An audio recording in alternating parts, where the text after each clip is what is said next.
Today's video is a collection of 5 fan favorite stories that are all places you can't go and people who went anyways. Now, these 5 fan favorites have all been completely re-edited for today's episode, so even if you may have heard or seen them before, this will still feel like a brand new experience.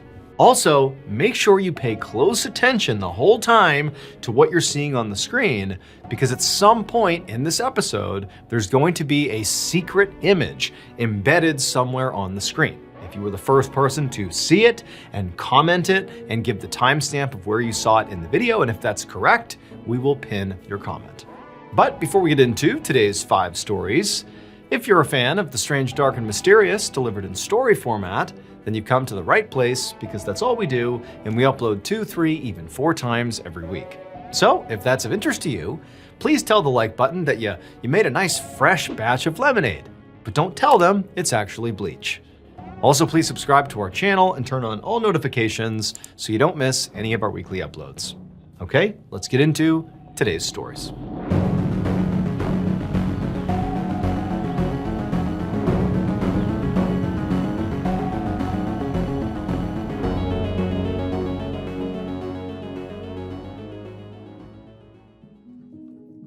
Pelican Valley is a beautiful, remote section of backcountry in Yellowstone National Park in Wyoming. Its meandering meadows and creeks and 360-degree view of the mountains make it appear like the perfect place to camp out under the stars. But unlike other areas of the park, Pelican Valley requires a special permit if you intend to stay the night. And before Yellowstone Park rangers give you this permit, they remind you that Pelican Valley is a very dangerous place. And in general, you should only be out there with groups of at least 4 people. On July 28, 1984, 25-year-old Brigitte Fredenhagen, along with her brother Andreas and her sister-in-law Janko, arrived at Yellowstone National Park. That night, they stayed in one of the park's more established campgrounds called Grant Village. The following day, they headed out to one of the park's famous hot springs called the Norris Geyser. That afternoon, before heading back to their campsite, they made a pit stop at the park ranger's office so Brigitte could apply for a Pelican Valley permit. Her plan was to spend the following night in the valley. When they went in the office, the rangers believed all 3 of them were applying for a permit, and so they weren't asking that many questions.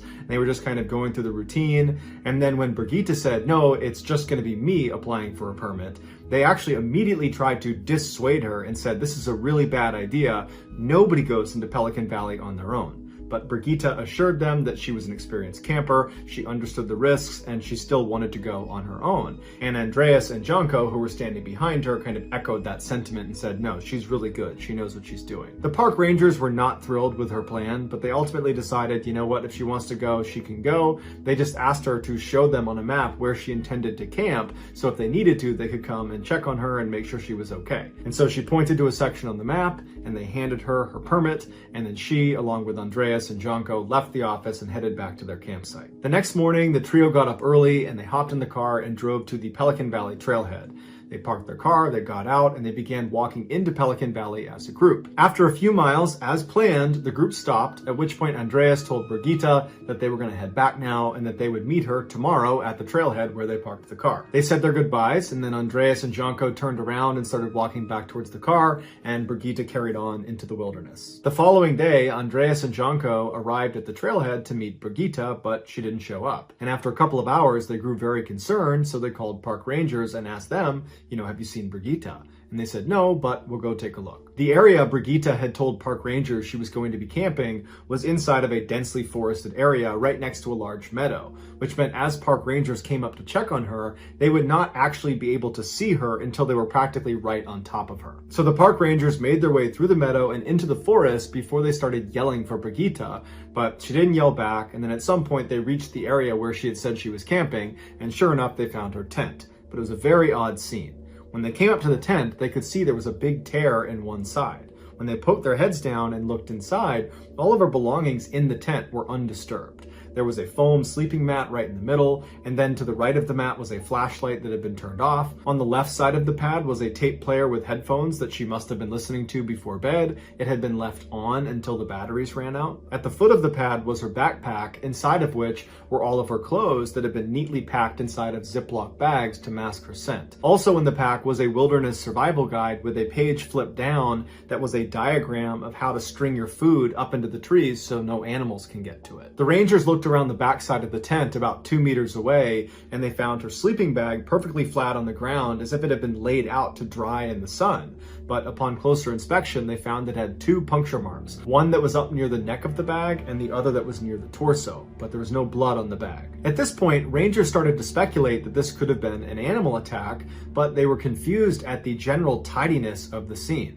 Typically, when an animal attacks a person, it looks like a bomb went off in the area where the attack occurred, and this campsite was very, very neat. As the rangers continued to walk around the campsite looking for clues and yelling out for Brigitte, they found a barely discernible drag tail a couple of meters away from the sleeping bag that was leading west into the forest and up a hill. And so the rangers started following this trail, and they got about 20 meters away from the camp when they discovered Brigitte's cooler lying on the ground on its side, and whatever food had been in there was now gone. There was some string laying next to it, so it looked like it had been strung up in the trees, but someone or something had gotten it down. From the cooler, the rangers continue walking along this drag trail another 20 meters or so up a hill, where they discover a woman's sweater on the ground that's been torn up and there's blood on it. So at this point, the rangers get their rifles up and they keep walking another 40 meters up and over the hill down into this clearing in the woods where they find Brigitte, or what was left of her. No one knows exactly what happened to Brigitte, but the theory based on physical evidence is this. After setting up her campsite, Brigitte climbed inside of her tent, got inside of her sleeping bag, and then put her headphones on to listen to music. A little while later, a male grizzly bear discovered Brigitte's cooler strung up in the trees about 20 meters away. And apparently, Brigitte did not string it high enough because the bear was able to reach up and pull it down. After the bear ate the food inside of the cooler, it was still hungry, so it began looking around the area for more to eat. It's believed this bear was so accustomed to human traffic in the area that when he stumbled across Brigitte's tent, he wasn't scared. In fact, he thought, there's food inside of there. There's people I can eat. So this bear quietly lumbers over to the side of the tent. It reaches up and cuts the nylon with its paw, and then it puts its head inside and bites down on Brigitte's skull and begins dragging her away. There was no sign of a struggle in or near the tent, indicating that Brigitte was most likely asleep, or maybe she just could not hear the bear because she still had her headphones in. She was dragged 80 meters by her skull to that clearing where she was consumed. An attack like this is exactly the reason why Pelican Bay is considered so dangerous, because it's full of grizzly bears. And even though grizzly attacks on humans are incredibly rare, most people do not understand just how horrific they are when they do occur. Grizzly bears don't really try to kill their prey before they eat them. Instead, they focus on pinning them down and then getting them under their body weight so they can't go anywhere, at which point they can eat them at a leisurely pace. Some say grizzlies actually prefer to eat their prey while they're still living, which is why so often in grizzly attacks you see the arms and legs eaten first and then the head and torso. This is a method that keeps the victim alive a little bit longer. Unfortunately, there was so little left of Brigitte that investigators could not pinpoint a time of death. However, because this bear broke normal behavior and intentionally targeted a human, there's a good chance he savored that meal.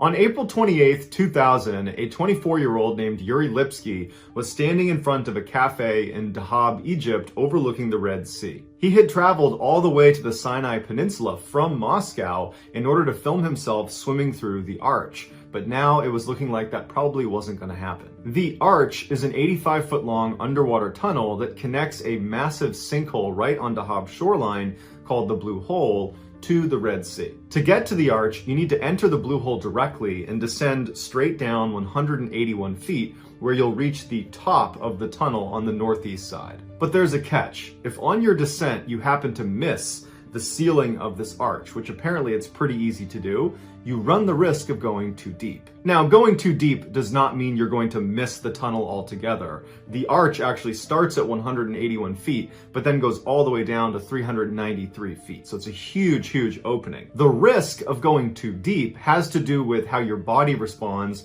to the type of gas you're breathing. For those who are unfamiliar with diving, generally speaking, you have two types of dives. There's recreational diving, where you breathe the same air that you breathe on the surface. They literally jam air directly into scuba bottles. You breathe that and you go down to 130 feet. That's the recommended bottom depth that you would go down breathing regular air. And then there is technical diving, where you breathe a special mixture of gases. Typically, it's going to be a mixture of helium, nitrogen, and oxygen that allow you to go below 130 feet.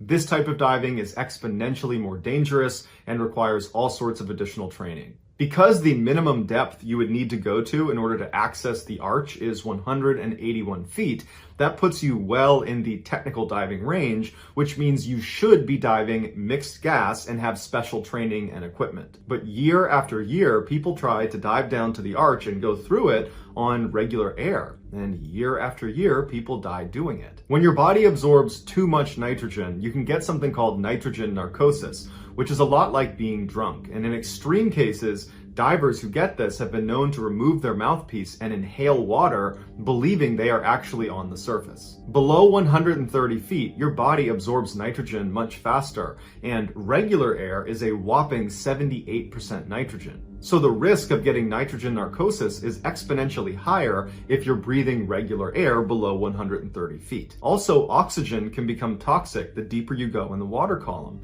It can lead to blackouts and convulsions that if you don't have someone there to literally physically move you up in the water column, you won't recover from it and you'll die. Regular air contains 21% oxygen, which is a lot of oxygen. So if you're diving regular air below 130 feet, you are at an increased risk of developing O2 toxicity. Now, to be clear, it is possible on regular air to dive down to 181 feet and make it through the arch and come out the other side and be just fine.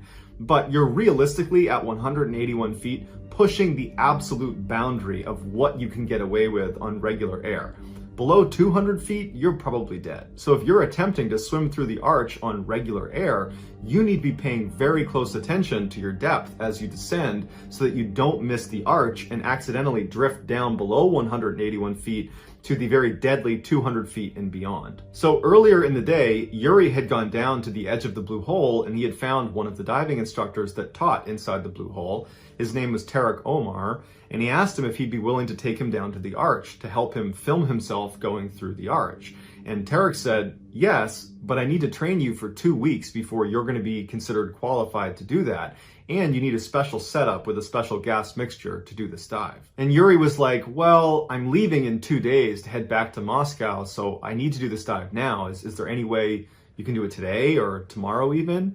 And Tarek was like, no, that's not how this works. And Tarek understood this more than anybody else, because in addition to teaching diving at the blue hole, Tarek's job was to dive down to the bottom and retrieve the dead bodies of inexperienced or overconfident divers that attempted the archway and didn't make it. Although there is not an official body count of how many people have perished inside of the blue hole, locals believe it's as high as 200 people just in the last decade. After Tarek was unwilling to take him without properly training him and outfitting him with the right equipment, Yuri thanked him and went on to a couple different other diving instructors with the same request. Will you take me in the next couple of days? And they all said, no, we need to train you and you need special equipment. And so finally, after no one was willing to do this, Yuri just left. Later that day, owners of cafes that overlooked the blue hole remember seeing a young man who was by himself walk to the edge of the blue hole. He puts on all of his scuba gear, he puts on a helmet and then straps a big camera to the top and ratchets it down. And then after he's got all his stuff on, he jumps into the blue hole and he disappears. That man was Yuri. A few days later, Yuri's family back home in Moscow did not see him get off the flight he was supposed to be on, and they reported him missing. Tarek Omar was contacted to go down into the blue hole and see if Yuri was down there. Tarek hopped in the blue hole, he went to the bottom, and sure enough, lying face down at the bottom was Yuri. When they brought Yuri to the surface, they realized his camera had been running the whole time, and he had actually filmed his final moments. Yuri's final video exists online, so you can watch it for yourself, but here is a description of what happens. After situating his camera on his head just the way he wanted it, he hit record, and then he jumped into the water. It was determined later on that Yuri was breathing regular air out of his tanks. The camera submerges under the water, and then Yuri begins to sink very quickly into the blue hole. But his breathing seems normal, and he's not thrashing around, so it seems like it's a controlled descent. But at some point, you hear Yuri trying to activate his buoyancy compensator. Basically, it's this life jacket, to describe it simply, that sits on your gear that you have a demand valve where you can inflate and deflate the air into it to neutralize your buoyancy. Or in an emergency situation, you can fully inflate it and stop yourself from sinking. In fact, you'll rise to the surface. But he's trying to activate his buoyancy compensator to slow down his descent, and the air is escaping his compensator. There's a leak, he can't slow down his descent. Now, Yuri was wearing a weight belt, which is very common in diving. In fact, I don't really know of all that many dives that you wouldn't use a weight belt. And any diver knows that there is a quick release function on your weight belt. Specifically, if you're in an uncontrolled descent or if you're in an emergency situation and need to get to the surface, you can jettison your weight belt and go to the surface. But Yuri was panicking and he was fixated on his buoyancy compensator that he was desperately trying to activate, and it was failing. And so he's not going for his weight belt. And then he rockets past the entrance to the arch. So he goes below 181 feet, he goes below 200 feet, and he goes all the way to the bottom where he hits the bottom at 392 feet. And then he begins to slide because the bottom of the blue hole was actually at an angle, and that archway went all the way to the bottom of the hole. And if you slipped out of the blue hole, it was a sheer drop off for thousands of feet. And you see on camera, Yuri rolls over and he's desperately clawing into the mud to stop himself from sliding out of the blue hole to definite death.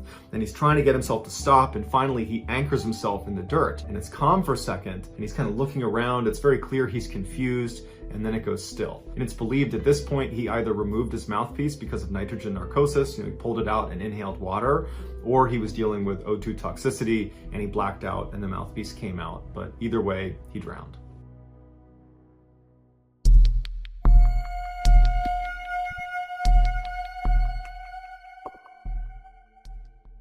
On April 25th, 2003, Ralston takes a trip to Utah where he plans to explore the Canyonlands National Park. He slept in his truck that night, and the next morning at about 9:15 a.m. he gets up, and it's this beautiful Saturday morning. He hops on his bike and he bikes 15 miles to Blue John Canyon. The canyon was an 11-mile gorge that at certain places was as narrow as 3 feet across.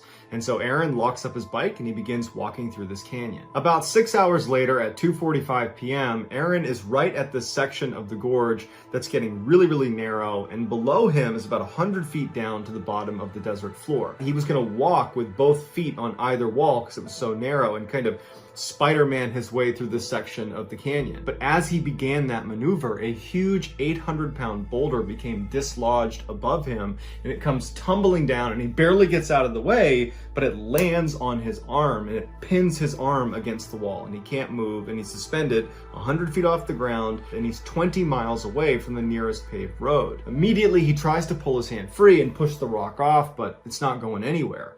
And that's when it dawns on him that he didn't tell anybody he was going to be in this gorge today. No one knows he's here, and he's so far away from anyone that can help him, and he doesn't have a cell phone, he doesn't have a radio, he's got no way to communicate with anyone who could potentially help him. Now, the position he was in was not him dangling by his arm 100 feet off the ground. He was able to position himself against the rocks where he wasn't dangling. He was able to sit fairly comfortably besides his arm being crushed, and he was able to use the rock that actually had pinned him there as a sort of table or something to lean up against. And after he calms down a little bit, after a few minutes, he reaches back and he pulls his bag out in front and he starts taking inventory of what he has. And all he had was 12 ounces of water, so just a single water bottle, and he had 2 burritos and some candy bar crumbs. That was all he had. In terms of tools, all he had was this crummy multi-tool, and it did have a little knife that extended off the end, and almost immediately he takes that multi-tool and begins chopping away at this boulder to try to see if he can maybe crack it and push half of it off. But he's finding out very quickly that it's completely futile. It is not moving. It is an enormous boulder. It's not going anywhere. He cannot possibly break it with this crappy little multi-tool. As the sun began to set, Aaron started thinking really seriously about trying to cut his arm off. But again, all he has is this multi-tool and this crappy little dull knife, and he's thinking there's no way I can cut through my arm. There's bone in there. I can't possibly saw through the bone. And so very disheartened, he puts his multi-tool away and he begins to nurse the water and slowly eat the food and thinks maybe some miracle will happen where over the next couple of days, someone will be within earshot. I can yell to them and they can come get me, or maybe someone will see me when they're hiking overhead. I can just wait it out. But by the 5th day, he had run out of water. He was becoming delirious. He was actually drinking his own urine at this point, and he expected to die overnight. And so with his multi-tool, he etched his name into the rock, and then underneath it, he etched the date he expected to die, which was the next day. And then after that, he put his multi-tool down, and he did have a camera with limited battery, and he pulled that out, and selfie style, he filmed goodbyes to his family. My name's Aaron Ralston. My parents are down on Larry Ralston of Englewood, Colorado. Whoever finds this, please make an attempt to get it to them. Be sure of it. I would appreciate it. After he was done filming, he put the camera away and he leaned up against the rock and fully expected to die. But he starts to have this really intense dream where he sees himself playing with a child and he's missing his right arm. And he takes that as a sign that he's supposed to chop his arm off and get out of here alive and go start a family. And so he wakes up from this dream and suddenly all he wants to do is survive. And he looks at his arm, which is already starting to decompose at this point, and he thinks to himself, I know I can't cut through bone, but what if I'm able to break my arm clean through? I can take this blade and cut through the break in the bone. And so he began testing using the edge of the rock as a fulcrum to see if he'd be able to break his arm, using the torque of pushing it over the edge of the rock. And when he started to sense it was possible, he took a deep breath and then he broke his arm, takes his multi-tool, and over the next hour, he would painstakingly saw through his entire arm. Once his arm was free, he couldn't believe it. He actually smiled when he saw his arm still pinned underneath the rock because of his sheer will to live at this point. And high on adrenaline, he climbed the 65 feet out of this canyon with his one arm. He gets to the trail and he runs 6 miles, and he happens to run into a group of hikers. They give him food and water and they're totally alarmed by him, but they're happy to help him. They call 911 and medics arrive and they save Aaron's life. Following Aaron Ralston's rescue, they went back to retrieve his arm. But in order to move that boulder, they had to bring out 13 park rangers, a hydraulic jack, and a winch, and all this heavy equipment, and they were barely able to move it. And they told Aaron, had you still been in place, there's no way we could have placed the equipment without killing you. So basically, you had to cut your arm off in order to get out of there. There was no other way out. And so for Aaron, I'm sure that felt pretty good to feel like you cut your arm off and that was the right decision. They would take his arm and they would cremate it and give the ashes to Aaron. And Aaron, after having his cremated arm for a couple of days, decided, no, I need to put this where it belongs. And so Aaron went back out to the canyon where he had been trapped and he scattered his ashes over the boulder that had nearly killed him. In 2010, Aaron's ordeal was turned into a huge blockbuster movie called 127 Hours, where James Franco plays Aaron Ralston in the movie, and it's an incredible movie, albeit it's pretty hard to watch. Aaron Ralston himself said the movie, although it's a drama, is pretty much a documentary because James Franco does an incredible job portraying his emotions and what it was actually like to be trapped underneath this boulder for 5 days.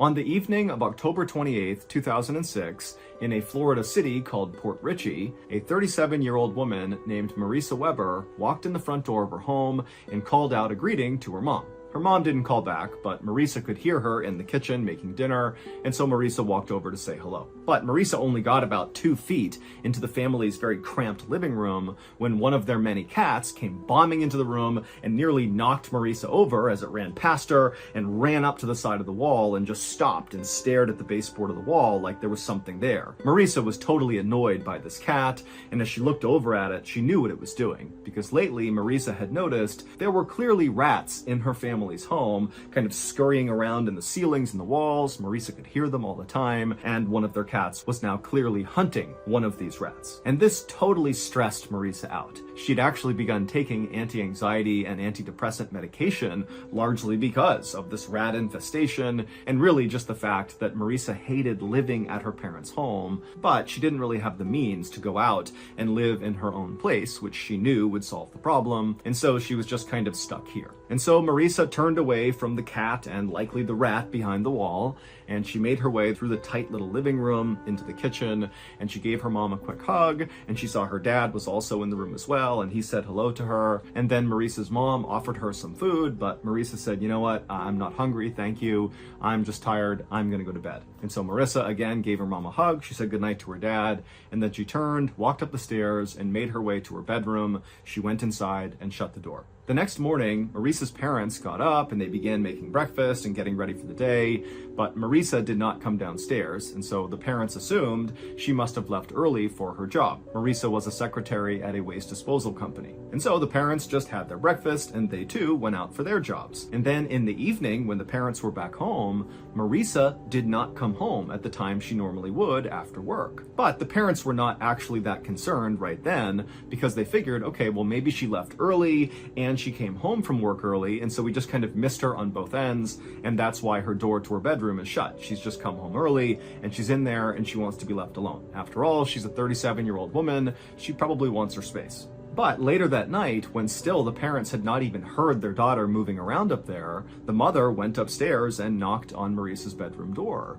But there was no answer. And so finally, Marisa's mom opened the door and the room was totally empty. Now, at this point, the parents did start to get concerned because they're thinking, okay, well, we didn't see her this morning. We haven't seen her now. We don't know where she is. But again, their daughter is 37 years old. And if she wanted to go do something out of the house by herself and not tell anyone, she was kind of entitled to do that.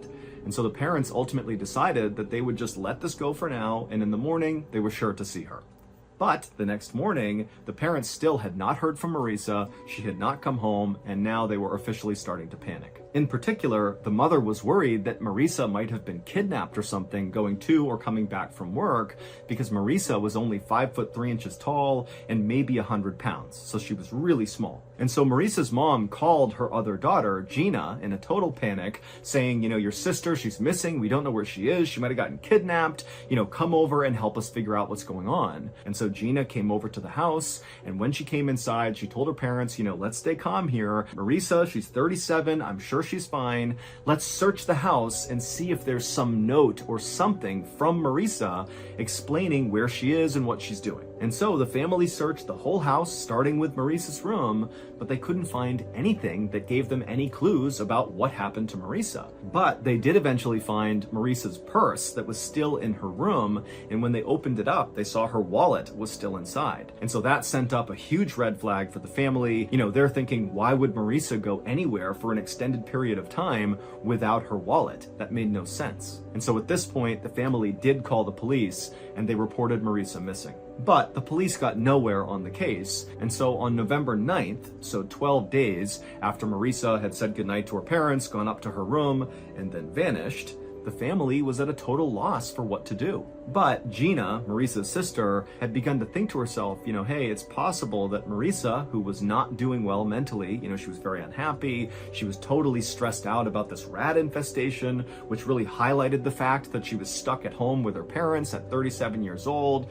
Gina's thinking that it was totally possible that Marisa had just abruptly run away, or worse, maybe she had harmed herself. And so on November 9th, Gina decided she would take one more pass through the family home and just see if she could find any little indication that would give away what was going through Marisa's mind before she vanished. And where Gina started was in Marisa's room. And so Marisa, she went upstairs, down the hall, she opened up her sister's bedroom, and she walked inside, and you gotta picture this space. It was totally cluttered, almost like a hoarder's space. There were piles of clothes that were taller than a human person. I mean, this room is totally packed with stuff. But Gina, she took her time kind of walking through the room, looking everywhere, kind of sifting through all the piles of junk and clothes and everything in the room, and she couldn't find anything. But then at some point, her attention was drawn to her sister's bookshelf, and she looked over at it, and she thought she saw something odd right in the middle of the shelf.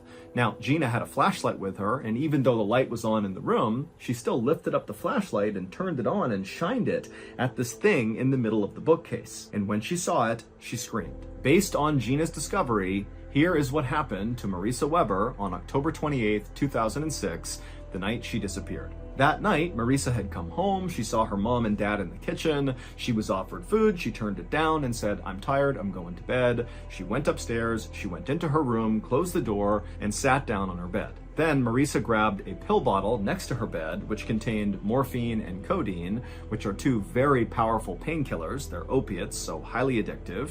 She popped a few of those, and then she rolled a marijuana joint and smoked that, and then she grabbed the TV remote and sat back on her bed getting ready to zone out. But when she tried to turn on the TV, which was sitting on this bureau on the other side of the room, it didn't turn on. And right away, Marissa knew that the TV likely had become unplugged. This was something that happened periodically. The room was so packed with stuff that sometimes when Marissa was just navigating through her room, the stuff would bump into the bureau, and that would in turn jostle loose the plug from the TV. But the TV was actually not plugged in right behind where this bureau was. The TV was sitting on the bureau, but the plug ran down and kind of to the side of the bureau behind this huge bookcase that was pressed right up against the bureau. But this bookcase was so loaded down with books and things that Marissa had collected over the years that not only could you not really reach through the bookcase to the wall, but it was too heavy. You couldn't move the bookcase. And so the only way to access this plug from the TV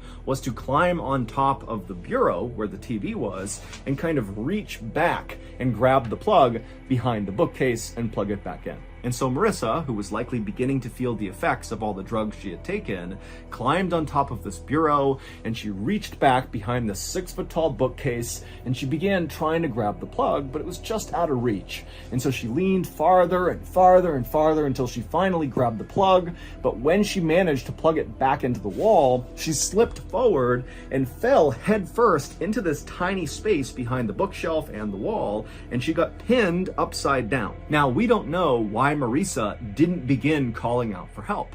Perhaps she was so under the influence of these drugs that she couldn't really process the situation and didn't know what she should do. Or maybe she was embarrassed about the fact that she had somehow gotten trapped upside down behind her bookcase. But either way, she didn't call out for help right away. And unfortunately, what happens when a human body is trapped upside down long enough is all the blood rushes to the upper part of your body. It causes your eyes eventually to pop out of your head. It feels like your head's going to explode. But the real problem is all that blood pools around your lungs and restricts your lungs and makes it really hard to breathe. And critically, if you can't take a big breath in, you can't project your voice loud enough to call out for help. And so Marissa did not call out for help during those first critical few moments she was trapped behind the bookcase. And then when she realized she absolutely couldn't move, she didn't have the lung capacity to call out for help. And so likely for 1 or maybe even 2 days, Marissa remained upside down behind this bookshelf and likely was aware of her family coming in and out of her bedroom looking for her, but she was not able to vocalize. She could not get their attention, and so eventually she died. Marissa's family would say when they were looking for Marissa in her bedroom while she was dying behind the bookcase, they said they did hear sounds, but it sounded like the rats that were running all over their house, and so they didn't know it was actually likely Marissa moving around behind the bookcase trying to get their attention because she can't use her voice. And then after Marissa died, her family did continue to go back into her room to look for her, and they began to smell something funny, which was Marissa decomposing, but the family didn't know that, and they chalked it up to the fact that the room was really messy, and again, there are rats in this house. I mean, this was not a clean space, and so they kind of thought, okay, the smell can't be anything serious. It wasn't until November 9th when Marissa's sister, Gina, was back in Marissa's bedroom and she looked over at the bookcase and she saw something strange. What she saw was her sister's foot right behind the bookcase. Gina couldn't really process it, so she got her flashlight out, she shined it on the foot, and when she scanned from the foot down, she realized it was her sister.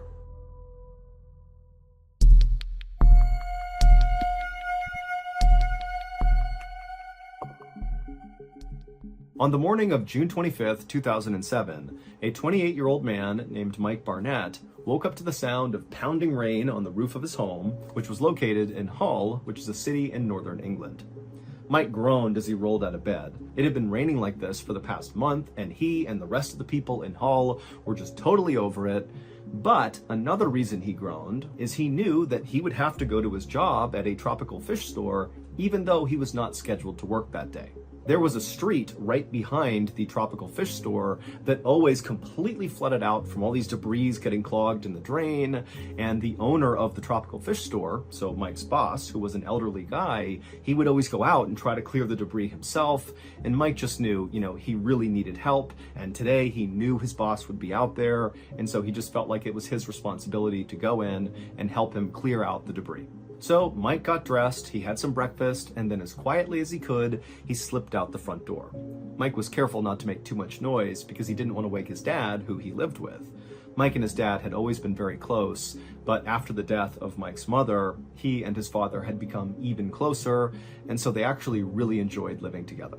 But Mike also knew that his dad was very protective of him and very likely would not like the idea of Mike going out in this horrible storm to go try to clear debris in a flooded out street. It just was too dangerous. And Mike just didn't want to deal with that right now, and so he was able to slip out without waking up his dad.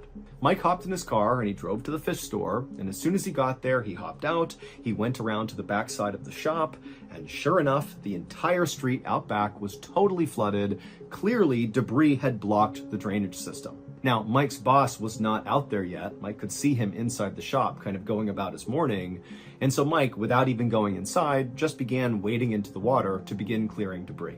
The drain that was clogged by all this debris was located just off to the side of the sidewalk. It was down in a culvert. And so Mike very carefully walked off that sidewalk into this very cold, muddy water, and he began moving in the direction of where he knew the drain was. And so as he's walking, the water is down to his ankles, maybe up to his knees at some point, but he gets closer and closer to where he knows this drainage is down in this culvert. And suddenly Mike begins feeling this unbelievable suction at his feet that began pulling him basically straight down. Mike tried to move, but his feet were anchored to the ground, and then before long, he began getting pulled forward towards this drain, and then down he went. And as he went all the way down to his neck in the water, he felt this unbelievable pain in his thigh. Mike didn't know it, but his leg had been sucked through the drainage gate that was all blocked up. There was still some holes in it, and so his leg had gone through one of those holes, and it had pulled him all the way up to the top of his thigh and brutally snapped his leg in the process. And so Mike is in blinding pain from his leg being shattered and run through this grate, and he's literally up to his neck in this frigid water, and the wind's blowing and it's raining and the water's going in his mouth. And so Mike begins to panic and he's trying to pull himself out. He can't, and then he begins screaming for help. And at that moment, the owner of the fish store, who was still inside the store, looked out the window and he saw Mike flailing around. And instinctively, the owner could tell just from the panicked look on Mike's face that whatever was happening to him was an emergency.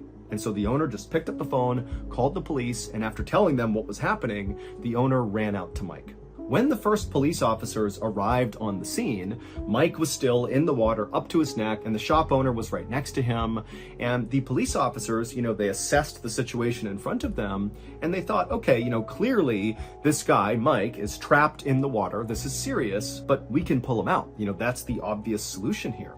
And so the two officers walked up to Mike, they waded through the water and got on either side of him, kind of pushing the shop owner out of the way. And then the two officers grabbed Mike's shoulders. These are strong police officers, and they began pulling on Mike. And as soon as they did, Mike let out this unbelievably loud scream of just pure agony. And in fact, his scream was so guttural that the two officers let go and were kind of startled by it. And very quickly, these officers realized this situation is far worse than it appears. Because not only is this guy totally stuck and he can't be moved, but, they're looking around and the rain is still coming down and it's clear the water is still slowly rising. And because Mike's body was situated over the grate, he himself was causing even more blockage, increasing how much the street was flooding. Meaning the officers knew they had to get Mike out as soon as possible or he would drown.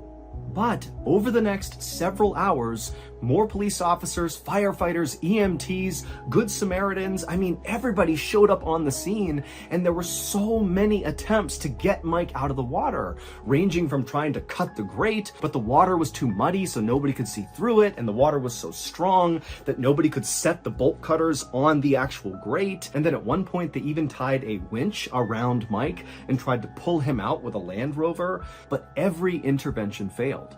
The rushing water that was pinning Mike to this grate was so strong, and Mike's pain in his leg was so high, it made it nearly impossible to move him. And so finally, at the 4-hour mark that Mike has been trapped in this water, a decision was made amongst all the first responders to amputate. So the police called a doctor who was willing to perform the leg amputation. And then after doing it, Mike could sense something was up.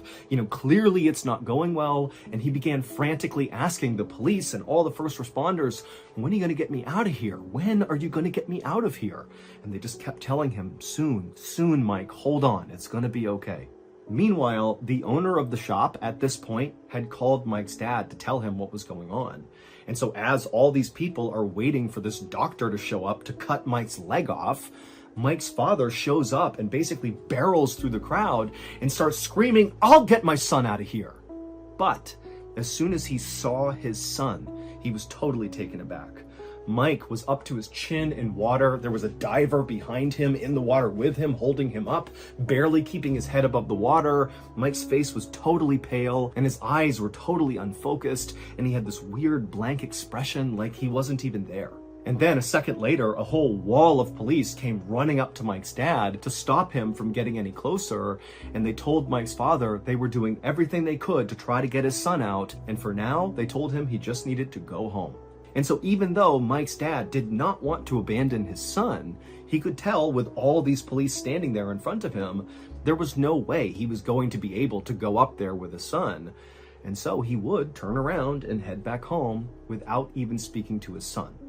And then when Mike's dad got home, he turned on the news, and the news was showing live coverage of his son trapped in that grate.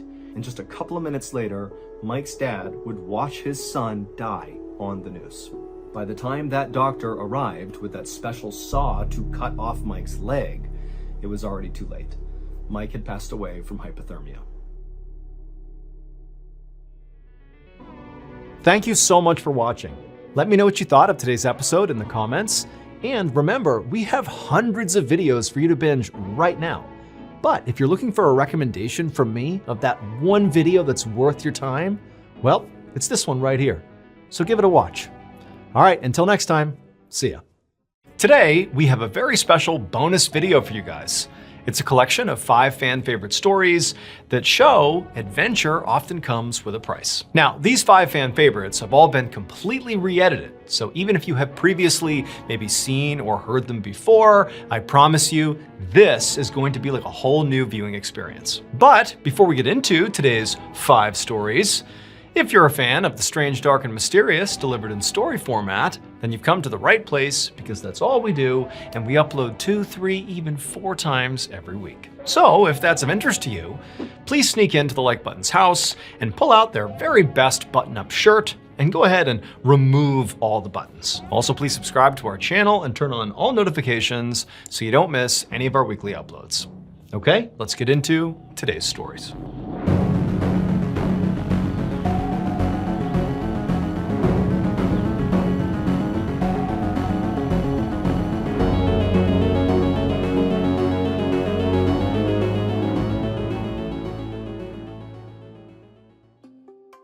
In 2017, 27-year-old Lydia Makarchuk left her home country of Ukraine and moved to Bracknell, which is a town just outside of London. Shortly after moving into her new apartment, Lydia went out and got a job as an accountant at a local hotel, and then after that, Lydia pretty much swore off her social life and instead just focused exclusively on working hard and saving money. The one reprieve she got from work was going to church on Sundays. 2 years later, Lydia was at her church enjoying the coffee hour that always followed the Sunday sermon when another member of her church, who she didn't really speak to, this 41-year-old man named Norbert Varga, approached her and kind of awkwardly complimented her shoes.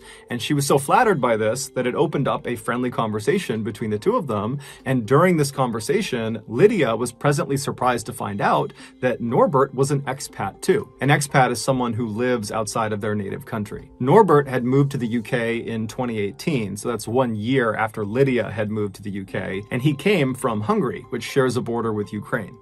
And just like Lydia, when he got to the UK, he kind of put all his energy into his work and trying to save money. He was a radio technician and a photographer. And so the two spend the rest of this coffee hour chatting and enjoying each other's company. And then afterwards, when they left the church and they both got home, they both found themselves thinking about the other. There was clearly an attraction there. And so the following Sunday, they both very eagerly rushed back to church in order to spend more time together. And sure enough, during that coffee hour, they spent the whole time together just chatting it up.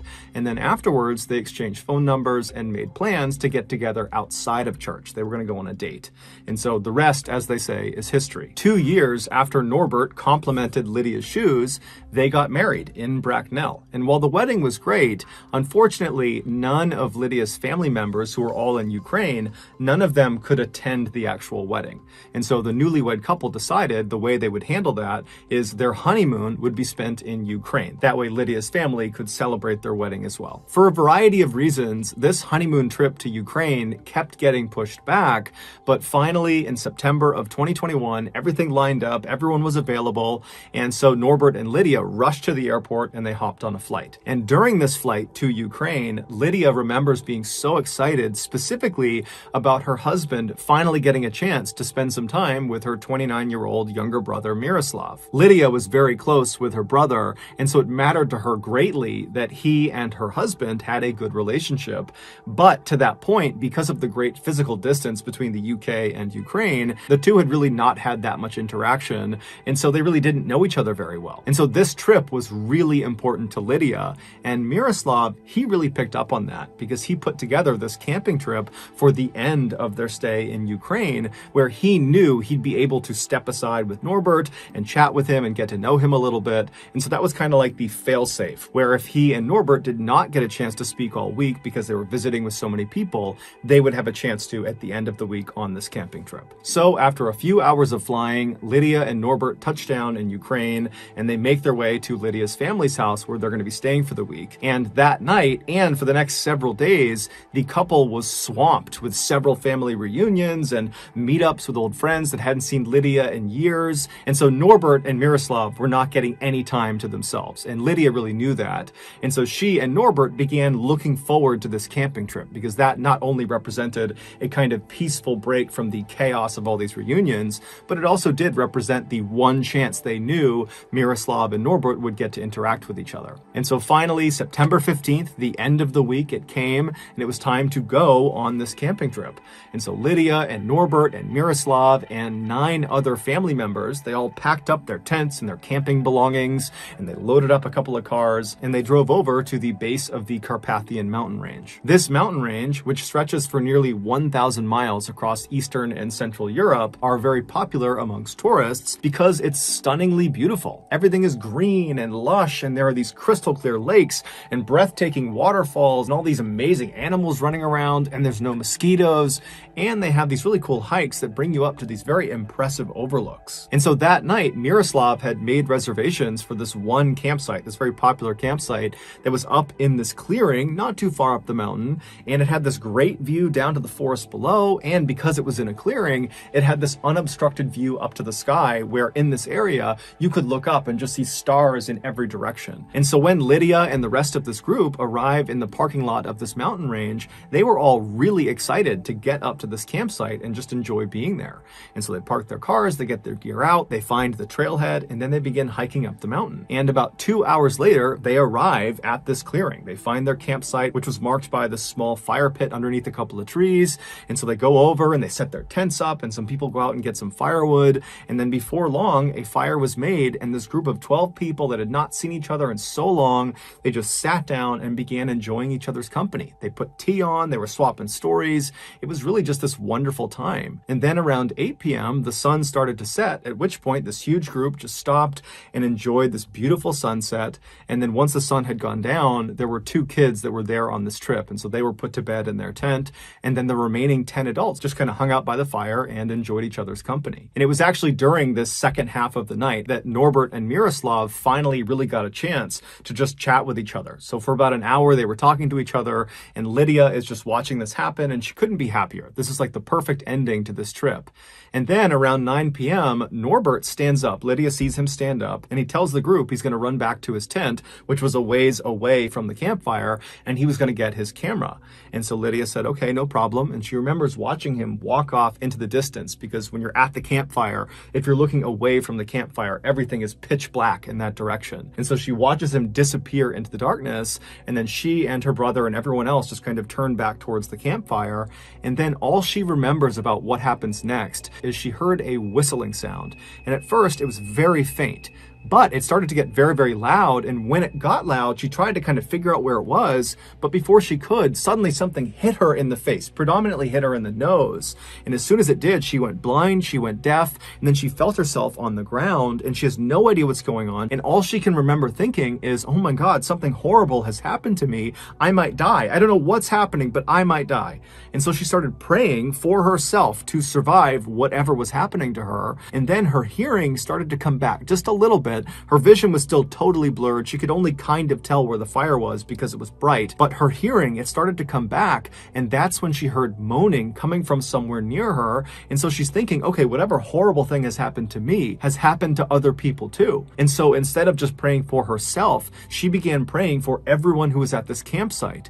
And so as her hearing is getting louder and louder, and she's hearing more and more moaning and crying happening all around her, she suddenly hears her husband screaming her name. Her vision is still gone, but she knows it's him, and he lands right behind her and he grabs her and he's just repeating her name over and over and over again. And then Lydia manages to kind of choke out to her husband, what happened? And there's a pause, and then Norbert says to her, it's bad. It's really bad. It would turn out their campsite was on a battlefield from World War I. And buried underneath the soil, right under their fire pit, was an unexploded bomb from World War I. Meaning, for over 100 years, countless campers have arrived at this campsite and lit fires on top of this bomb that they couldn't see. And each fire gradually eroded the outer metal casing of this explosive, until finally that night in September, with Lydia and 11 of her loved ones nearby, their little fire finally was it. It pushed through that last little bit of the casing, and it ignited the bomb, and it detonated. That whistling that she heard was the sound of the fire finally cutting through that casing and being exposed to the fire. And then that thing that struck her in the face, that hit her right on the nose, that was almost certainly a piece of the bomb itself, so shrapnel that was cutting through her face. And then the moaning she heard was primarily her brother, who was right next to her. Lydia would be gravely wounded, but she would survive. As for her brother and another man who was not named, they would not survive. Here is a picture that was taken of the group literally minutes before this bomb detonated.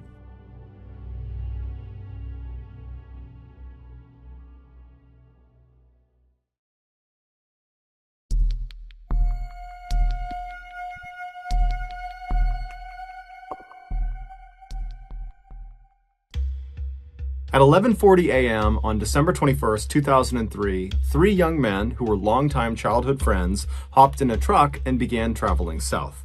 They were 22-year-old Brett Mann and 19-year-olds Sean Blowers and Ashley McGuff. They lived in a coastal city called Darwin, which is actually the capital of the Northern Territory in Australia. The Northern Territory, also known as the Top End, is located in the central north of the continent. It is 6 times larger than the UK, but has 280 times less people living in it. Specifically, the UK is home to roughly 70 million people, whereas the Top End is home to only 250,000 people, and half of them live in Darwin. There are many reasons why the Top End is so underpopulated, ranging from politics to poor infrastructure, but the most obvious reason that so few people choose to live in this part of Australia is because it is wildly rugged and dangerous. It is scorchingly hot year-round, and the weather in general is just unbelievably unpredictable and violent. And as the old saying goes, all the animals there are trying to kill you and each other. But Brett, Sean, and Ashley had grown up in Darwin, and so they were accustomed to the hazards of living in the Top End, and so they weren't really concerned about them. What they were concerned with was finding things to do and not getting bored in the city. That particular day, in order to ward off boredom, the trio had decided they would head out to a salt flat that was located about 50 miles to the southwest of Darwin. It was this wide open plain plane that they could just race around on their quad bikes on. And so they loaded these quad bikes into their trailer, attached it to their truck, they hopped in their truck, and at 11:40 a.m., they started heading south out of Darwin. The first road they were on was this fairly desolate dirt road that wound around through the wilderness, and it passed by the iconic eucalyptus trees that are very well known in Australia. It passed by palm trees and giant termite mounds. And after driving on this dirt road for about 30 minutes, the trio passed by the Tumbling Waters Holiday Park, which is a vacation resort for adventurous families. And then beyond this park, there really was no more civilization. They were headed right into the outback of Australia. And so this was kind of like the last mark of civilization. And so the trio, they drive for another 30 minutes past the park. And at some point, all of the trees on either side of the road start getting more and more dense until they begin kind of encroaching over the road, as if it looks like you're driving directly through the heart of a jungle. And they would have recognized this change in scenery as meaning they were nearing the Finnis River, which was off to their right beyond all of the trees. So they couldn't see it, but they knew they were close.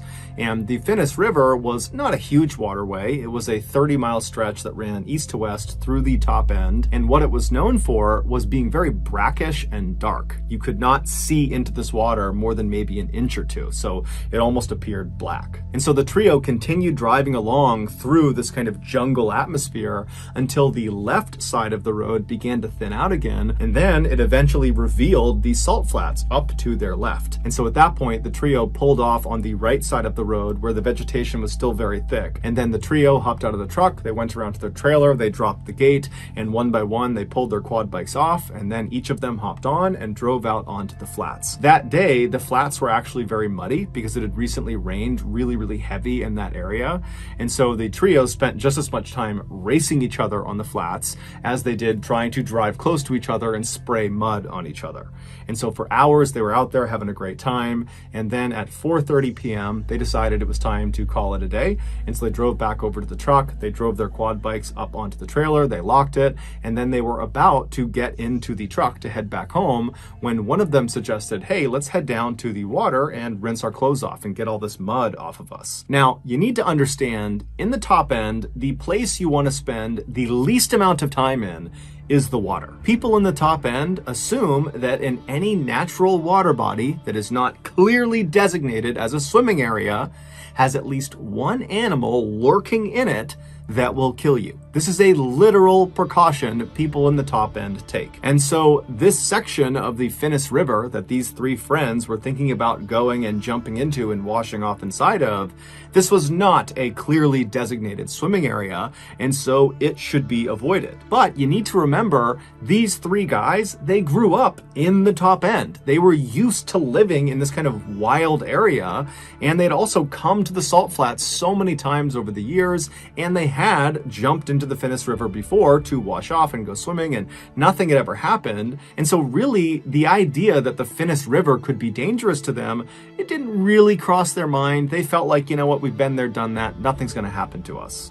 And so they left the truck and walked away from the salt flats into this mangrove forest that's only a couple of feet off the road and began walking towards this river. Normally, the trip from the road through the forest to the river bank, basically where the forest ended and you reach the river, it would take about 10 minutes. But after walking in this mangrove for maybe a minute, they were already standing in river water. It was only a couple of inches of this water, but it signaled to the guys that clearly the river is very swollen from all of the recent rains, enough so that it overflowed beyond its natural boundaries and it's flooded the mangrove forest. But the three guys, they look at each other and think, meh, what's the big deal? I'm sure we'll be fine. And so the guys continued moving on, but as the mangroves began to thin out, they began to slow down dramatically because the riverbanks on the edges of the Finnis River were very steep. If you were standing on dry land, if there was no flooding, and you were right on the edge of the Finnis River, if you took even 1 or 2 steps into the river, you would slip down under the water and the water would be over your head. Now, as these guys are walking, walking, because the ground is flooded with this black, brackish water, they couldn't see the ground, and so they couldn't tell where the drop-off into the river was. And so they began to slow down, and then when all the trees were practically gone, they knew they were close, and then one of them actually slipped and kind of tumbled down the edge for a second, but he turned and he grabbed one of the roots of the mangrove tree and pulled himself back up. And then the other two, after seeing this, they walked over and stood next to him, and the trio just stood there looking out at this pitch black looking river that was very clearly moving faster than normal because of all this excess rain. But they kind of looked at each other and thought, you know what, it's not that big of a deal. We'll hold on to the roots of these mangroves and lower ourselves over the embankment. We'll wash ourselves off, pull ourselves back up. No big deal. And so they each turned around and grabbed a root of one of the many mangrove trees that marked the edge of this forest. And while holding on, they would lower their lower half down past the embankment until they were submerged. They rubbed all the mud off of themselves, being very careful not to let go of the mangrove at any point. And then as they were about to finish up and pull themselves back up and get back to their truck, Brett loses his balance and somehow lets go of the mangrove root and slips down the steep embankment, and suddenly the current takes him away from his friends and out to the middle of this river, and before long he's getting pulled downstream. And so he yells out to Ashley and Sean, who had their backs turned to him. They turn around, they see their friend, and they instinctively leap into the river to try to go get him and help swim him back to the side. Now all three of them were very competent swimmers, and so this was not a high panic situation. This was more like a inconvenience and maybe a little bit funny, and so that's why they leapt in no problem. They figured, worst case scenario is we'll drift somewhere down there and we'll get out and we'll walk our way back to our car. But as soon as Sean and Ashley were free floating in this river, they felt how strong this current was, and it was way stronger than they were anticipating. And so they actually started to get a little bit worried, and they looked up ahead of them, and Brett, who had been in the water for 10 or 15 seconds before they leapt in, he had already moved way farther downstream than them. And so they decided, you know what, we have to get out, but we need to get to Brett first. We all need to get out at the same place. And so they decide they're going to swim downstream, meet up with Brett, and then get the heck out of that river as fast as they possibly can.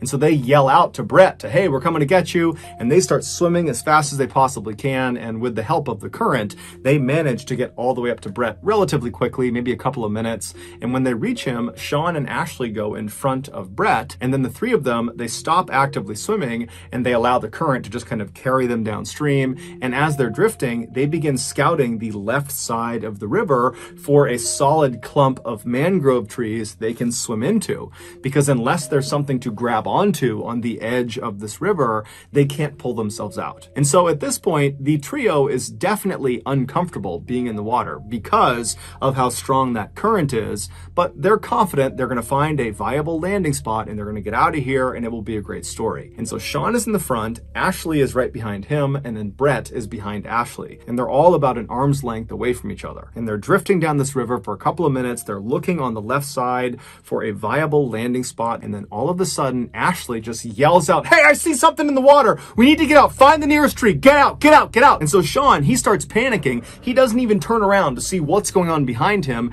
Adrenaline kicks in and he swims as fast as he possibly can to a tree that's popped out of the river. It's literally growing in the middle of the river. And so he swims up to this tree. He manages to climb up to the first fork of the tree, which is maybe 6 or 8 feet above the water. And as soon as he's up there, he turns around and looks down and he sees Ashley. He reaches down and he hoists Ashley up to the first fork with him. And then the pair turn around again to grab Brett, but Brett's not there. And so they look around, they're thinking, okay, did Brett not make it to the tree? Did the current pull him around? Is he at some other tree? They're yelling out for him, they're looking for him, but there's no Brett.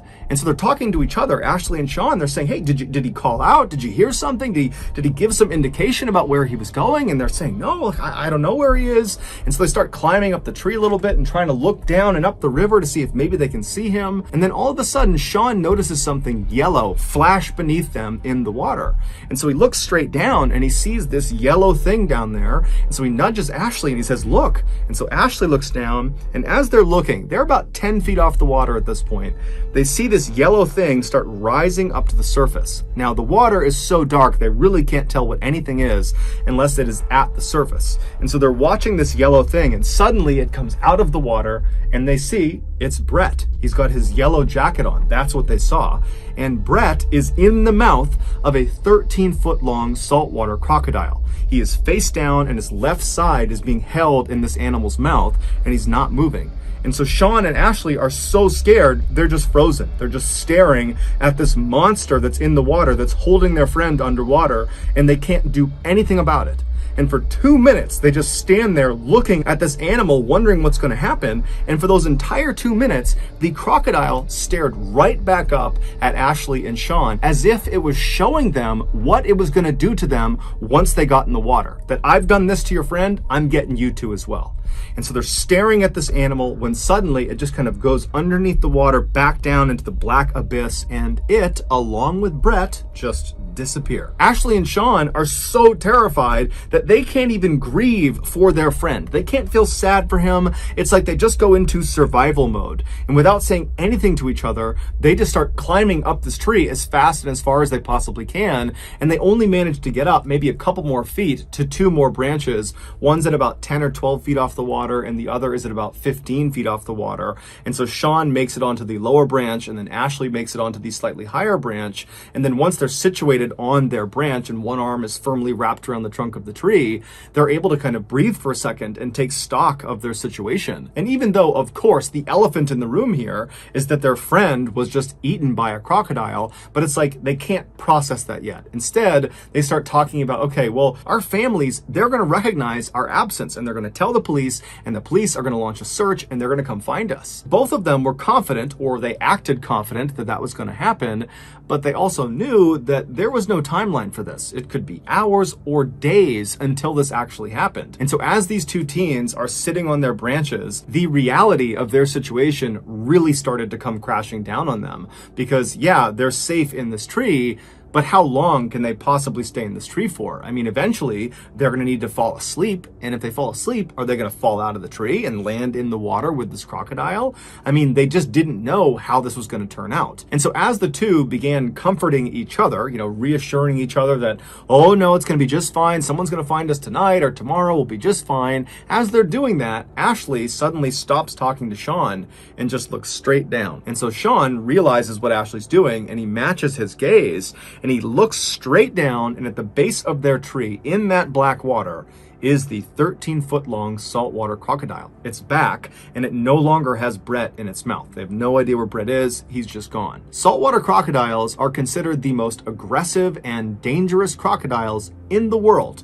And they are one of only 2 crocodile species that will actively hunt humans when given a chance. And so these 2 teens are helpless in this tree. All they have is some separation from the black water and this animal down below. And so they just find themselves staring straight down at this crocodile. And in turn, this crocodile just stares right back up at them. It's very clearly waiting for them. It wants them to come out of the tree so it can eat them. And so the crocodile just continuously repositions itself all around the tree. It's just keeping the top of its head out of the water so its eyes can look up at them. And so the teens are just praying that at some point it will grow tired of them and will leave. And after several hours, right as the sun is about to set, this crocodile does seem to give up on them, and it drifts under the water and disappears.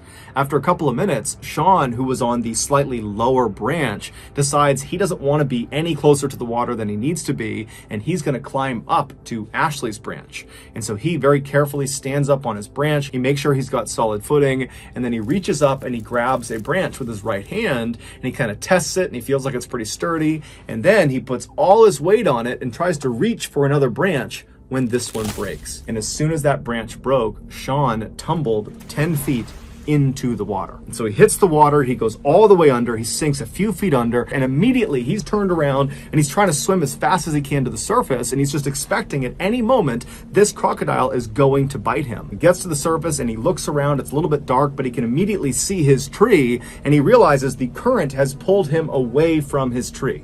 And so in a panic, he starts swimming and kicking his legs as hard as he possibly can to get back to this tree. And he knows the whole time he's kicking his legs, he's just attracting the attention of this crocodile, but he's got nothing else he can do. He's got no other tree he can reasonably get to that will provide safety from this animal. And so with every ounce of energy he's got, he kicks and swims, and finally he manages to grab a root of this tree that his friend is still inside of, and he begins pulling himself with his lower half still submerged in the water. And so as he's dragging himself towards the trunk of this tree, he's just waiting for this crocodile to bite down on his legs. And finally he gets to the trunk of the tree and he's able to pull his body out of the water, and he clambers up to that original branch he was on. And then he and Ashley work to get him up to Ashley's branch. And as soon as he sits down next to Ashley and he's secure, they both look down, and just a little ways away from the tree, basically in the area where Sean had just landed in the water, they see with the little light that is left, this crocodile swimming right back over to the tree, and it camps out right underneath. Sean had gotten out just in time. When the sun finally did set about 10 or 15 minutes later, it became pitch black. There's no ambient light in this part of the world. There aren't any buildings or cities close enough to this area, and so it is truly pitch black. And so they could no longer see the crocodile down below.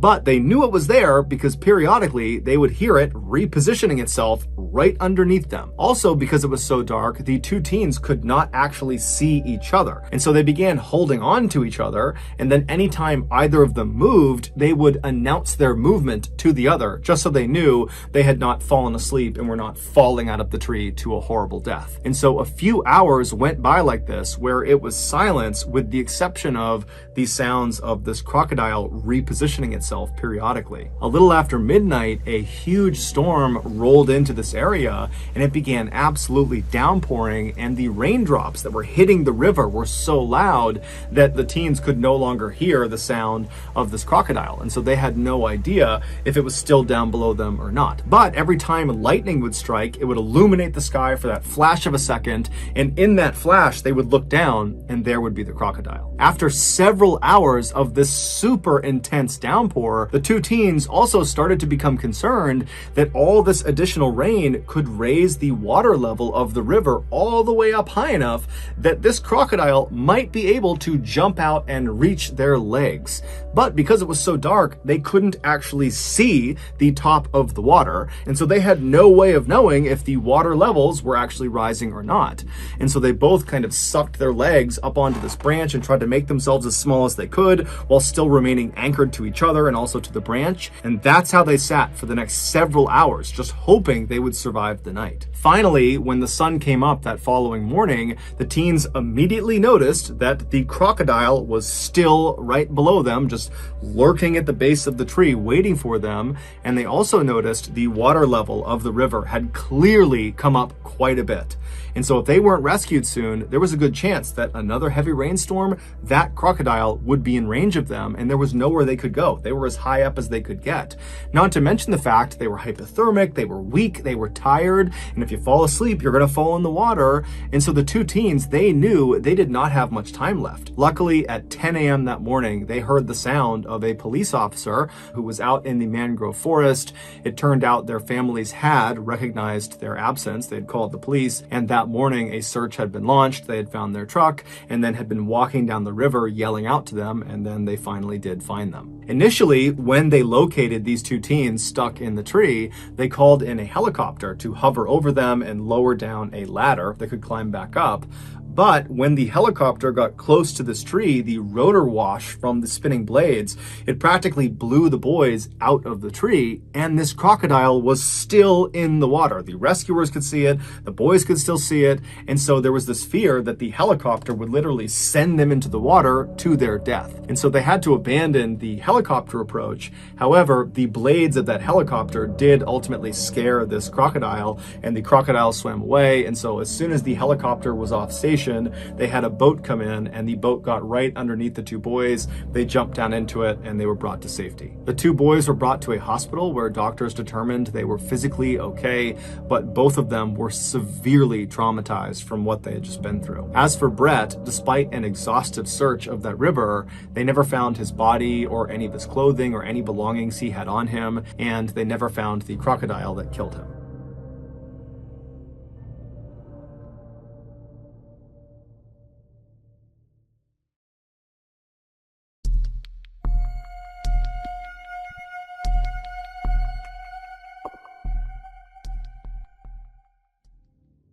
In 2019, a 32-year-old United States Army soldier was stationed in Hawaii for training. This was his first time ever being in Hawaii, and so on his first day off, he planned to do some sightseeing. After doing some research, he settled on the Hawaii Volcano National Park as the first place he would go check out. This is one of the top tourist attractions in Hawaii that sees over 2 million yearly visitors.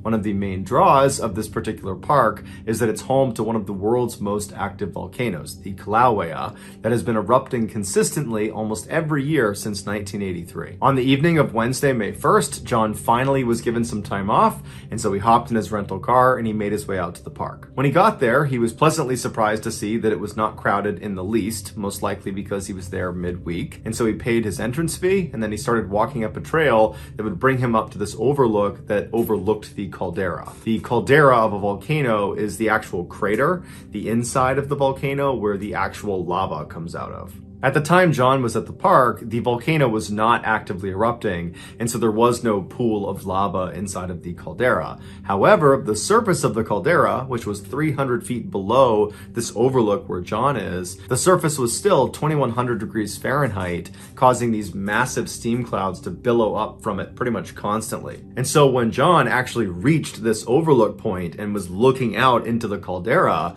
he was immediately disappointed because he couldn't see anything. And so as much as John craned his neck to try to get a better look down into the caldera, he was just totally obscured by the steam. Now, he was up against a safety railing that prevented people from getting closer, but he figured if he could just get right to the edge of this crater and he could actually look down inside, he might be able to see all the way to the base of the caldera. And so he looked around and noticed there were no other tourists up there with him. So he thought about it for a second and then decided, yep, I'm gonna do this. And he stepped over the safety railing and walked right to the edge of this crater overlooking this caldera. And as soon as he got there, he suddenly had this unencumbered view of the space directly at the bottom of the edge of the cliff. He could actually see down into the caldera now. And so he got his phone out and he started taking some pictures, and then all of a sudden the ground underneath him began to shift, and it shifted so quickly and so suddenly that threw him onto his back. And as he's laying on his back, scrambling to get back up again, the ground underneath him just completely collapses, sending him careening down 300 feet into the scalding hot caldera. When John fell, another tourist did happen to walk up another nearby trail, and they actually saw him as he fell. And so they called 911, and immediately first responders were on scene, but they were facing the same issue that John was, which is the steam was so intense inside of this volcano that you can't really see down into it. And so they had rescuers walking along the rim of the volcano, and they had helicopters in the air, but it really wasn't doing any good. And in the back of all rescuers' minds, they knew that realistically, there's just no way John could have survived this. I mean, you can't survive a 300-foot fall, but even if you did, you couldn't survive being at the surface of the caldera that's over 2,000 degrees Fahrenheit. You'd die within a couple of minutes. But the rescuers pushed that thought out of their mind, and they focused on being positive and just continuing to look for John. And 2 hours into their search, when it was totally dark outside and hope was just about gone at this point, somebody spotted John on a little ledge jutting out 70 feet down from that cliff he was standing on. When he fell, when the ground dissolved underneath him, he managed to land on this tiny little ledge. Had he fallen an inch left, an inch right, an inch forward, he would have tumbled to his death. There's no two ways about it.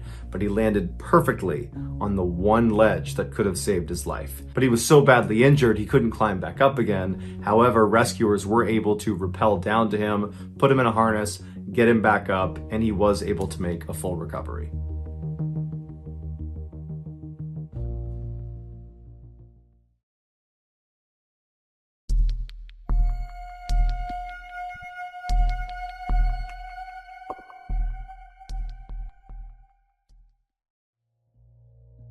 In December of 1961, James McCormick Sr. was on vacation from his job as a fire inspector for the city of Portland, Oregon. And he was feeling bored, he was feeling kind of restless, and he decided he wanted to go do something fun with his 16-year-old son named James McCormick Jr. They settled on going hunting together as they were both avid outdoorsmen, and so they, along with their hunting dog, headed out to Larch Mountain on December 4th. Even though Larch Mountain was only 30 miles from the city, it was known as one of the most rugged rugged and wild areas in the northwestern United States. And so the men arrive at Larch Mountain, they're excited, they hop out of the car, they put their gear on, and they begin hiking into the wilderness. Now, the weather forecasters had said it was probably going to be pretty cold. There might be some light snow in the area, but the weather should hold for their day trip out into the woods. And so they hadn't brought any equipment to stay out for multiple days. This was just going to be a full day event, but back at night. But after walking for several hours into the mountains, they started to notice the temperature was dropping rapidly. And then it started to rain, and then it started to snow, all in a very short period of time. And initially they decided they were going to gut it out and keep walking a little ways, but they decided, you know what, this is awful and our stuff's getting wet and it's going to get dark soon, so let's just turn around and go back. We can go hunting another day. But it had started snowing so quickly that when they turned around to start making their way back to their vehicle, the snow had covered over everything enough that it looked a little bit different. And they didn't have a GPS, they were using a map and compass, and they were not on a marked trail. They were just kind of walking around the mountains looking for a place to set up. And so they're walking back and they're making turns and they're starting to question where they are. And when they had walked for several hours in the direction they believed was back to the truck, well, they weren't anywhere near a road and they felt like they were in an area they didn't recognize, and they realized they were lost. At this point, it was snowing really hard and it was starting to get dark outside. And so the pair decided, you know what?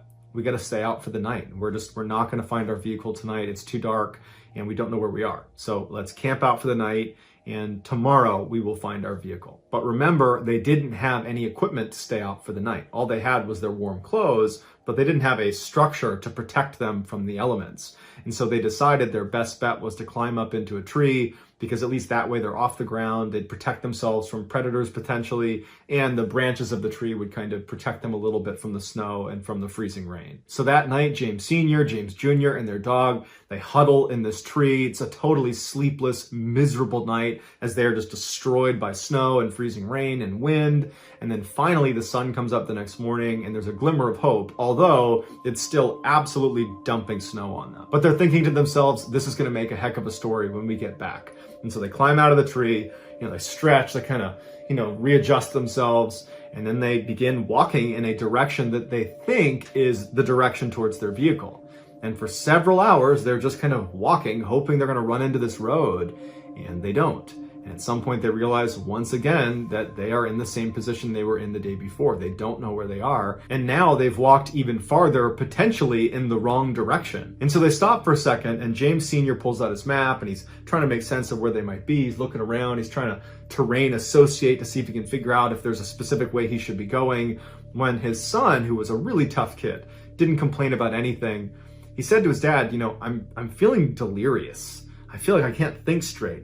And it's hard for me to stand even. I'm going to sit down. And his dad's looking at him, not concerned about this because it was a pretty miserable night the night before. And so it makes sense he might be tired. But I mean, they had slept a full night's sleep the days leading up to this trip. They've only been out in the elements for one day. They do have warm clothes on. They do have food. They do have water. And so he figures his son will just sit down for a minute and then he'll get back up and be rejuvenated and they'll keep moving out. And so James Sr. continues looking at his map. He's looking around, kind of waiting for his son to say, okay, I'm ready to start moving again. But his son just continues to deteriorate. He's speaking in nonsense and he can't stand up. And this was the first time that James Sr. really started to feel concerned for their actual safety. Because even the night before when they were up in the tree, even then, it just felt like it was this crazy thing that was happening to them and that everything would be fine. And even that morning when they got up and it was still snowing and they're still lost, he had that optimism, and so did his son. But now thinking, okay, we are potentially staring down another night out here and we're gonna eventually run out of food and water. Our clothes are starting to get wet. The temperatures are dropping below freezing. We don't have a tent. We don't have a shelter. And now something's wrong with my son, which is concerning in and of itself. But if he can't move, then we can't make progress towards getting out of the situation. And so James Sr., who was this really fit fireman, he said, okay, I'm going to pick you up and I'm going to carry you. And he picked his son up, fireman's carry, put him over his shoulders. And for 3 hours, James Sr. just continues to march around looking for the way out. And after 3 hours, when they had not gotten anywhere closer to a road or any civilization, and now it was dark out again, he collapses with his son and he puts his son down by a tree and he sits down next to him and he's totally defeated. And he's like, we got to get ready for another night. We got to get back up in a tree and we got to do this again. And so as they're sitting there kind of talking about how they're going to get James Jr. up into a tree for the night because, he's too weak to climb up himself, they both notice these very bright lights about 100 feet in front of them that look like headlights. And James Sr. is like, oh my goodness, what luck. There is a road that we just didn't see and there's a car that's parked right there. I'm going to go up and communicate with them and tell them that we are stuck out here and see if they can give us a ride. Stay right here. I'll be right back. And so James Sr. gets up and starts running towards these lights because these lights are their lifeline and he wants to get to them before they potentially pull away without realizing, there's some people that really could use some help here. And so as he's moving, 50, 60, 70 feet away from where his son and his hunting dog were, the lights just continue to go farther and farther away from him to the point where James Sr. stops. And he's looking at these lights thinking, are those headlights? Like, what are those lights? And at some point, the lights just kind of disappear into the forest and then they're gone. James Sr. looks around and he realizes, there's no road over here. I'm in the middle of the woods. Like, what were those lights? And so he stands there for a minute thinking to himself, am I losing my grip on reality? Like, what's going on here? And he turns around and he starts running back to where his son and his dog were. And when he gets there, only his dog is there. His son is now gone. And what's going through James Sr.'s mind is how? Because he couldn't walk until now. And my son certainly wouldn't have lied to me and made me carry him all the way here. And there's enough light out that he could actually still see the footprints on the ground. And so he grabs his son's backpack that was left by the tree. He picks it up, he grabs his dog, and he starts yelling for his son and starts walking along the footprints that were left by presumably his son. And so he's walking along these footprints, he's yelling out for his son, he's not hearing anything. And this whole time he's thinking to himself, like, why would he even leave? Even if he could move, why would he leave? We're obviously in this together. Like, what's going on with my son? So he's walking, and after about 30 minutes of walking along these footprints, because the snow was coming down so heavy, the prints were getting harder and harder and harder to track because they were filling in with snow. And finally it got dark out and then he really couldn't see the prints anymore. And now James Sr. is absolutely panicked. This is a nightmare. Where's my son? What were those lights? Oh my gosh, it's going to be another night out here. And he just picks a random direction and holding onto his son's stuff with his dog, he just starts running. The next day, James Sr. and his dog would stumble into this lodge that was about 6 miles away from where they had parked their car over at Larch Mountain. Now, that doesn't mean they moved 6 miles to get there. They probably zigged and zagged all over the mountain and they covered much more than 6 miles, but it was a 6-mile shot to this lodge. They stumble inside, and it was just a miracle that he had found it. He basically had ran all night until he found a road and he traced it up to this lodge. And he told the staff inside, my son is missing. We've been gone for 2 days now. He's out in the middle of the woods. He's hurt. Someone needs to go out there. And so very quickly, the police were called and word spread to the firefighters in Portland, Oregon that, the fire inspector's son is missing. And so 200 off-duty firefighters made their way up to the mountain as well to assist in this search. The paramedics wanted James Sr. to just go to the hospital and let the searchers do their job.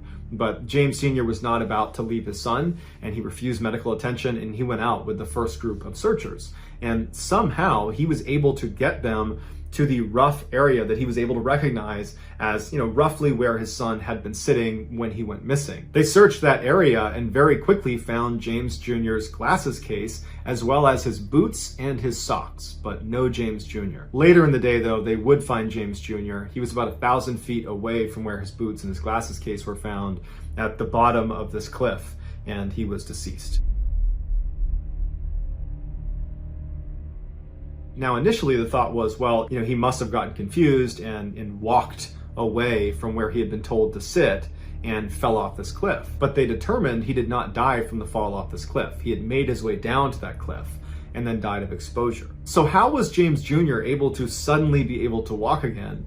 And once he had that skill back, why didn't he go to his dad? Why did he walk away from him? And why did he take his shoes and socks off to do that as well? And what were those lights that James Sr. saw in the middle of the woods? Because they weren't headlights. And it was only when he went to investigate them that suddenly James Jr. up and walks away.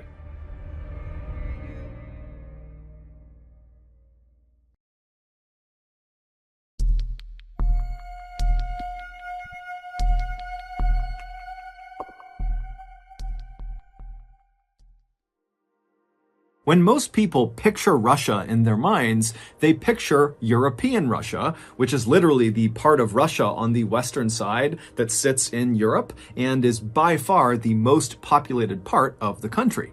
But European Russia only accounts for 23% of the total territory that is Russia.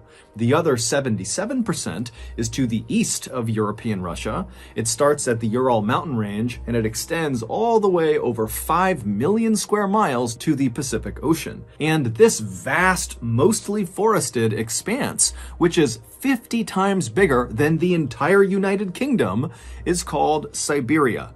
And Siberia is absolutely brutal. In Siberia, it is almost always freezing cold. Literally, the average annual temperature across all of Siberia is 32.9 degrees Fahrenheit. So it is 0.9 degrees above freezing on average every single day. In addition to the extremely deadly weather that exists basically year-round in Siberia, Siberia is also home to a bunch of huge deadly animals, such as the brown bear, which is the same as the infamous grizzly bear in North America, the gray wolf, which by size alone makes virtually all other wolves look like little puppies. Gray wolves can grow to be nearly 200 pounds. And of course, there is the highly intelligent Siberian tiger, who is perhaps one of the only predators on Earth that is known to seek out and kill people for revenge. For example, in 1997, a hunter named Vladimir Markov was walking through a Siberian forest when he came face to face with one of these Siberian tigers, and he ended up shooting the tiger before fleeing, except the tiger didn't die. Instead, it got up and secretly followed Vladimir all the way back to his cabin, and then this tiger camped out outside of the cabin until Vladimir came out again, and the tiger pounced, killed him, and ate him. And so, unsurprisingly, Siberia has an absolutely minuscule population relative to its massive size. However, there are some adventurous people out there who are drawn to Siberia for the same reasons that most other people avoid it. These adventurous people see Siberia as one of the last truly wild places on our planet, and they want to experience it for themselves. And one of these highly adventurous people was a young man named Colin Madsen.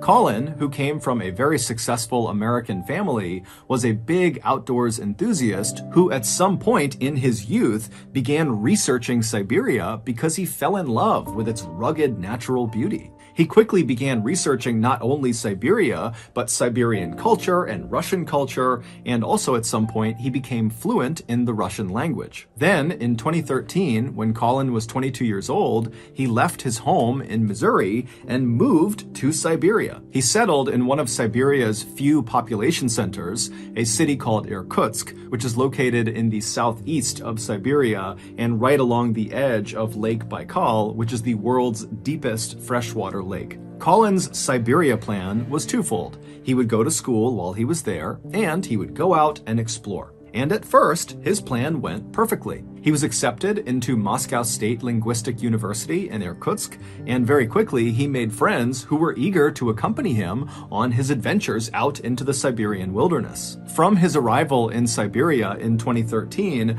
to 2016, Colin did well in his studies, and he spent countless hours exploring the forests and mountainous areas all around Lake Baikal and right outside of Irkutsk. In fact, Colin became so familiar with this region that he began volunteering with a nonprofit in the area that went around marking new trails, which meant Colin was literally venturing into the wilds of Siberia and just marking the trail as he went. So when Colin's family heard about what happened to him in 2016, they could not believe it.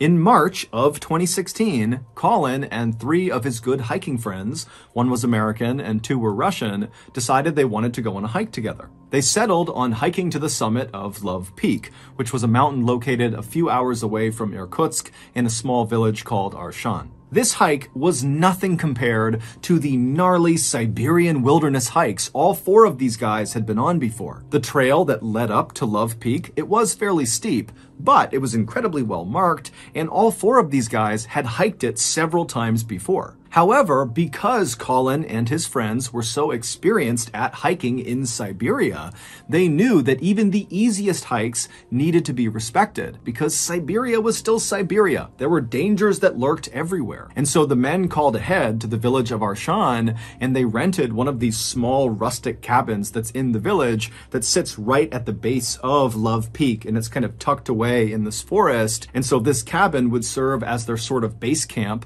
and would allow them to arrive in Arshan, get their gear together, and then when they were ready, they could begin this hike to the summit. And so a few days later, on March 27th, Colin and his 3 friends loaded up their car and they drove west to Arshan. And when they got there, they stopped at a local store and got some supplies and then made their way to their cabin. Their cabin was just a single room with a few beds inside of it. It was enough to protect them from the elements, but really nothing more. As for a toilet, the cabin didn't have one, but there was an outhouse outside that they could use. So after the friends moved into the cabin and claimed their beds and put their things down, they all sat down and began prepping their gear and eating some food and chatting. And then finally, at 2 a.m., they decided they needed to go to sleep because their plan was to get on the path up to Love Peak by 7 a.m., which meant they needed to get up at 5 a.m. to make their final preparations. So at 2 a.m., the lights in the cabin turned off and the friends all fell asleep. And then 3 hours later, at 5 a.m., when the lights came back on again, it was immediately clear something was wrong. Colin was not in his bed. His friends assumed, when they looked over at his bed and saw his personal belongings were all still there, that Colin must have gotten up and headed outside, maybe to use the outhouse or go for a quick walk, and they just hadn't heard him leaving. And so the 3 friends initially just kind of shrugged off Colin's absence and said, he'll be back any minute, most likely, and if for some reason he's not back soon, he'll certainly be back by 7 a.m., because that was the agreed upon time they would leave for this hike. But as the minutes ticked closer and closer to 7 a.m., and Colin still had not shown up or tried to call them or do anything, the friends started to worry. It just didn't make any sense that Colin would just get up and leave without telling them where he was going. Finally, at 7 a.m., when Colin still had not shown up and the friends' cursory search of the outside area near the cabin had yielded no results, they decided they had to tell someone. And so they wrote a note addressed to Colin and they put it on the front of their cabin door. And this note basically just told Colin, if you come back here and you see this note, know that we're looking for you. So stay put or tell someone you're here. And so after putting up this note, the friends left the cabin and they headed to the nearest police station where they reported Colin missing.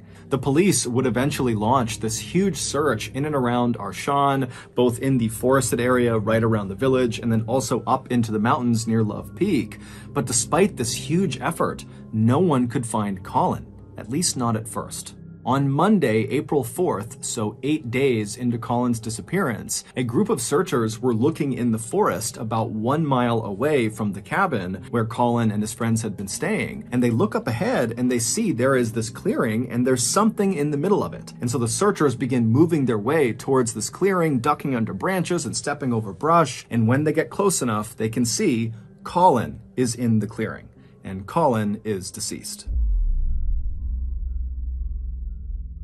He was laying flat on his back with his left arm extended out to the side and his right arm extended but closer to his body, and both of his hands were clenched in tight fists. And on his hands and his wrists were visible abrasions and cuts, which later would be determined to have most likely been caused from someone or something holding onto him, trying to restrain Colin. Colin also had visible abrasions and cuts on the front of his neck. Colin's clothing, which consisted of a long-sleeve thermal shirt, heavy pants, and hiking boots, were ripped and torn in several places. And interestingly, Colin was not wearing socks under his boots. Now that seems inconsequential, but Colin had had surgery on both of his ankles and had scar tissue on his ankles that if he didn't have socks on, those scars would rub against the inside of his boot, and he said it was very painful. So he always wore socks. Also, Colin's body showed virtually no signs of decomposition, and all of his wounds and abrasions looked, quote, fresh, according to medical personnel. In short, Colin looked like he had recently been in some sort of physical altercation, and whoever or whatever he was grappling with had eventually overpowered him and killed him, although it was not clear how he actually died. Russian authorities were very quick to suspect Colin's 3 friends who had been with him, but they were brought into the station and they denied having anything to do with Colin's death, and they all passed their lie detector tests. After that, Russian authorities quickly closed this case by concluding that, well, if his friends didn't do it, then that means Colin must have been high on drugs or drinking alcohol or both, and he just wandered out of his cabin and he got lost in the woods and he died of hypothermia. He froze to death. The end. However, Colin's parents just could not accept that as being what happened to their son. There were a lot of reasons for skepticism, but the main one was that Colin was an absolute expert at navigating this particular region of Siberia. And so the idea that he would leave his cabin for a quick walk or something and get so completely lost that he would die 8 days later seemed way too far-fetched. And so Colin's parents hired a US-based private lab to do a review of Russia's autopsy of Colin to give their opinion if the autopsy was accurate or not. And this US-based lab pretty much immediately found that the Russian autopsy was not remotely accurate. Number 1, Colin was not under the influence of alcohol or drugs. He was sober, although technically he did have very small amounts of THC in his urine. THC is the chemical that is found in marijuana, but the amount was so little, it basically meant he had consumed the THC days before he went missing, and so he would not have been remotely affected by that small amount of THC in his system. Number 2, the lab determined that Colin almost certainly did not die from hypothermia. Instead, all signs pointed to Colin dying from being suffocated, meaning he was murdered. Someone crushed his airway or in some way restricted him from breathing, and that's what killed him. And 3, based on the lack of decomposition, the freshness of the injuries on Colin's body, and the lack of animal predation on his body when they found him, indicated that Colin did not just wander out of his cabin and immediately die somewhere in the forest. Instead, he was alive for most of the time people were looking for him, meaning when they found him, he likely had died within hours of being found. And so these findings by this US-based lab kind of create a general theory about what must have happened to Colin. After Colin left the cabin in the early morning hours of March 28th, maybe to go to the outhouse or to go for a quick walk, when he went outside, someone or something was nearby, and they either lured Colin to them or they straight up ambushed Colin and took him away. Now, we have no idea what happened to Colin after he was abducted, but we can safely assume that after being abducted and taken somewhere, he was alive, and he stayed alive for several days until on the 8th day of his disappearance, Colin was killed, likely by his captor, either at the spot where he was found, or he was killed somewhere else, maybe in the forest, and then moved to the spot where he was found. Many people believe it was the Russian government who targeted Colin, they kidnapped him, and they killed him. And their botched investigation into his death was actually a calculated cover-up. Colin had participated in at least one peaceful environmentalist-led protest in Siberia, and after the protest, Colin apparently got a written warning by the Russian police not to attend another protest. But why would Colin, who was just one of many people involved in these protests, be singled out by the Russian government and killed for his participation? And why would the government elect to kill Colin when he was with 3 of his closest friends who would immediately notice his absence? It just doesn't add up. Today, Colin's parents are still trying to figure out what happened to their son, but unfortunately, their son's case is closed in Russia, and so no one on the Russian side is talking to the parents or giving them any new information. And so as a result, they and the rest of us are left to wonder who or what was lurking in the shadows when Colin stepped out of the cabin that morning. And then where did they take him? And what did they do to him for nearly a week before they killed him deep inside of that Siberian forest?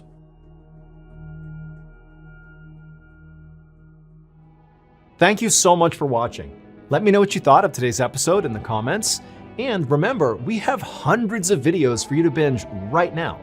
But if you're looking for a recommendation from me of that one video that's worth your time, well, it's this one right here. So give it a watch. All right, until next time, see ya.